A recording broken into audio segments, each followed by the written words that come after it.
Bonjour, je m'appelle Sylvain Milsan, je suis formateur au CFA Bâtiment Alençon en Normandie.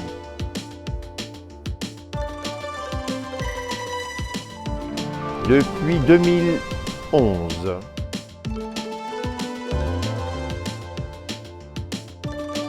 Mon parcours, eh bien c'est amusant, il a commencé il y a 40 ans. J'ai commencé par faire un CAP bénisterie, ensuite j'ai fait un CAP sculpteur, j'ai fait de l'agencement, de l'ameublement et je suis également allé à l'école Boulle, j'ai fait un diplôme de marqueterie.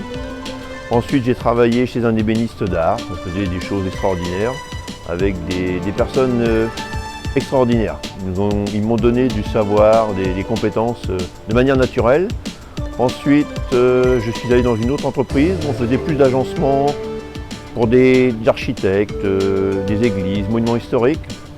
Et malheureusement l'entreprise a fermé et j'ai eu l'opportunité de travailler au CFA. On m'a demandé est-ce que ça t'intéresse? Je dis pourquoi pas. J'ai postulé et j'ai été retenu. Et me voilà ici depuis tout ce temps.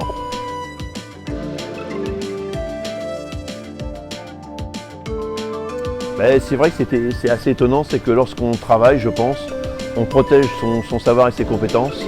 Et puis il arrive un moment où il faut le transmettre. Voilà, c'est intéressant parce qu'il y a des jeunes qui sont passionnés, il y a des jeunes qui ne sont pas forcément passionnés, mais il faut les passionner. Et si vous êtes entre guillemets sympa avec les jeunes, ça passe bien. Il faut savoir être dur et aussi des fois leur dire des choses très très dures, mais ils comprennent et ils savent. Et c'est ça qui est intéressant. On part de rien, on arrive à quelque chose et souvent ils ont le sourire, ils disent merci après.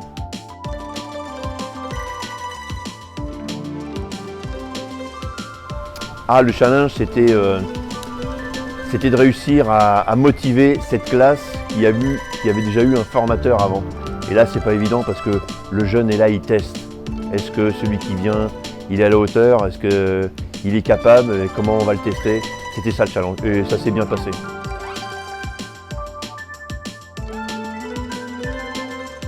Il faut être à l'écoute, il faut être observateur surtout.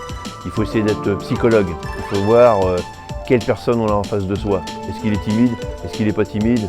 Est-ce qu'il est têtu? Est-ce qu'il n'est pas têtu? Il faut essayer de les pousser. Il faut les emmener gentiment certains et on y arrive. Il faut les intéresser et il faut leur faire voir qu'ils ont confiance en vous. S'ils ont confiance en vous, ils savent qu'ils sont en de bonnes mains, entre guillemets, et une problématique a des fois plusieurs solutions.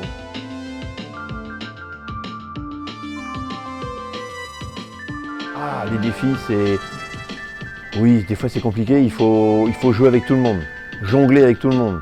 C'est qu'il y a des personnes qui ont un parcours plus, il y a des personnes qui voilà, ont un petit peu plus de difficultés. Donc il faut mettre tout le monde au même niveau et il ne faut pas les abaisser, ceux qui ont du mal.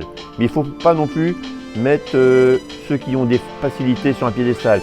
On est une équipe et justement il faut se servir des personnes qui ont des facilités pour aider ceux qui ont des difficultés quand moi je ne peux pas être avec tout le monde.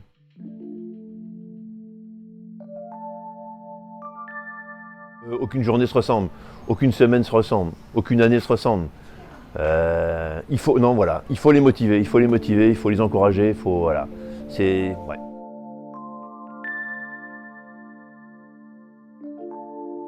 Ah, les débouchés du métier du bois, attention, il y a du débouché.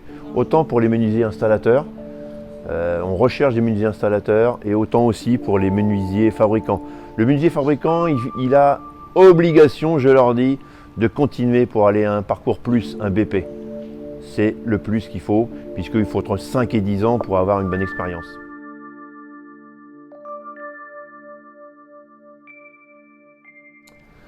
Alors ça ne va pas être avec un jeune, ça va être avec une personne assez âgée, assez âgée, il avait 62 ans, et il s'est intégré dans le groupe, il voulait passer son CAP, et il a été accueilli extraordinairement avec les jeunes. Et il était heureux de venir là. Malheureusement, il nous a quittés.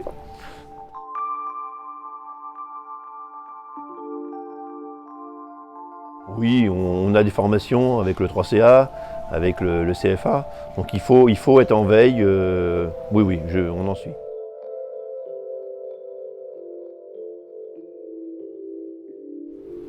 Venir en menuiserie, c'est apprendre à observer, dessiner, créer, mettre en œuvre et satisfaire le client, et être content de son travail.